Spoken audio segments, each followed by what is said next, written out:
Jonas Hale had grown accustomed to the silence.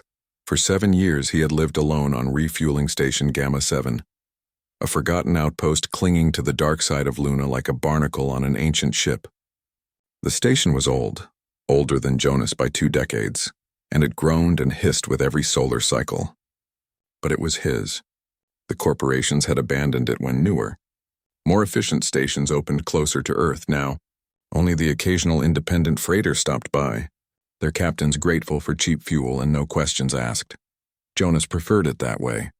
No supervisors, no inspections, no people. He was in the middle of replacing a coolant line in Bay 3 when the proximity alarm screamed to life. The sound was so foreign, so unexpected that Jonas dropped his wrench.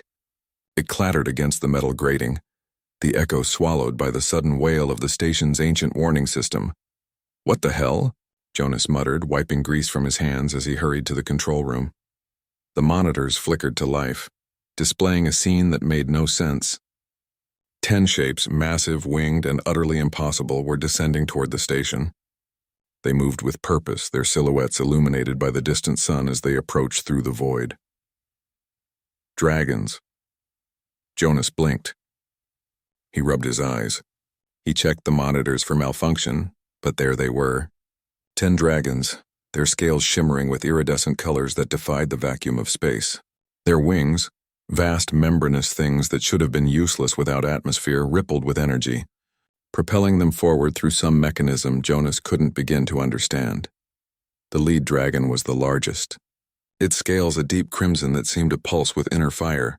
As it drew closer, Jonas could see scorch marks across its flanks and one wing hung at an unnatural angle. They were wounded. The communication panel crackled. A voice emerged, deep, resonant, and speaking perfect English with an accent Jonas couldn't place. Human of the Lunar Station. "I am Vareth, first wing of the Draenor Expanse. We seek sanctuary. We mean no harm." Jonas stared at the panel. His mouth opened, closed, opened again. "You're dragons," he finally said, his voice hoarse. "An adequate translation, yes." There was a pause. "We are pursued. We require shelter.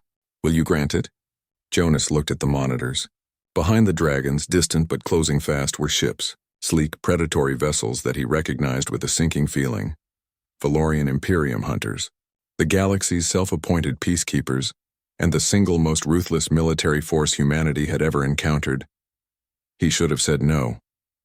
He should have closed the blast doors, powered down, and pretended the station was abandoned. Getting between the Valorians and their prey was suicide, but Jonas looked at the wounded dragon, at Vareth, and saw something in those alien eyes displayed on his screen. Desperation, exhaustion, and something else, hope.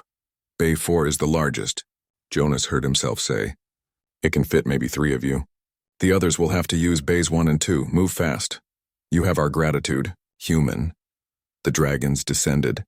Watching creatures of myth and legend squeeze into industrial docking bays designed for cargo haulers was surreal. Vareth and 2 others entered Bay 4, their massive forms barely fitting. The crimson dragon's injured wing scraped against the ceiling with a sound like tearing metal.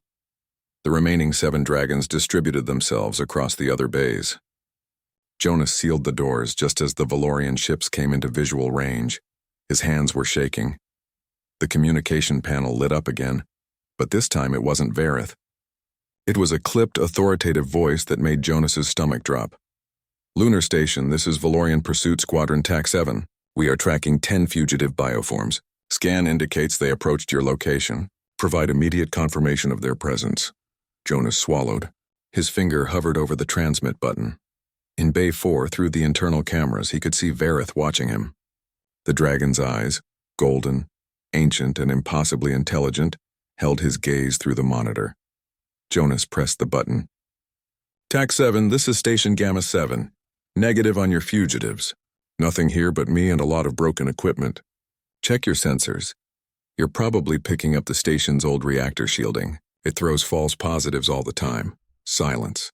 Jonas could feel sweat trickling down his back. "Stand by for verification scan, Station Gamma 7. The station's systems whined as the Valorian ships activated their deep scan arrays. Jonas held his breath. The dragons were massive, highly energetic beings. There was no way the Valorians wouldn't detect them. Unless Jonas's fingers flew across his console, he triggered every power system on the station simultaneously. Life support, backup generators, the ancient reactor, even the emergency beacon. The station lit up like a small star, flooding the Valorian sensors with so much electromagnetic noise that individual signatures would be impossible to distinguish. It was a desperate gambit. It was also against every safety protocol ever written. The station groaned. Lights flickered. Somewhere deep in the infrastructure, something exploded with a muffled bang. TAC 7, I'm reading a cascade failure here, Jonas said, letting panic creep into his voice. Reactors spiking. I need to shut down before this whole place cooks. Whatever you're looking for, it's not here. Please clear the area. Another pause. Jonas imagined the Valorian commander weighing options, calculating risks. Understood, Gamma 7. Clear your reactor issue. We're continuing pursuit. TAC 7 out. The ships banked away, their drives flaring as they accelerated toward the outer system. Jonas collapsed into his chair, his heart hammering. It took an hour to safely power down the station's systems. When Jonas finally made his way to Bay 4, Vareth was waiting. The dragon was even more magnificent up close. Its scales caught the bay's harsh lighting, refracting it into 1,000 subtle shades of red and gold. The injured wing was tucked awkwardly against its side, and Jonas could see burn marks across its chest where weapons fire had struck. You risked your life for us, Vareth said. The dragon's voice didn't come from its mouth but seemed to resonate directly in Jonas's mind. Why? Jonas shrugged, suddenly self-conscious. You asked for shelter. You were hurt. Seemed like the right thing to do. Vareth's golden eyes studied him. The Valorians would have destroyed you if they discovered your deception. Yeah, well. Jonas pulled out his toolkit. That wing looks bad.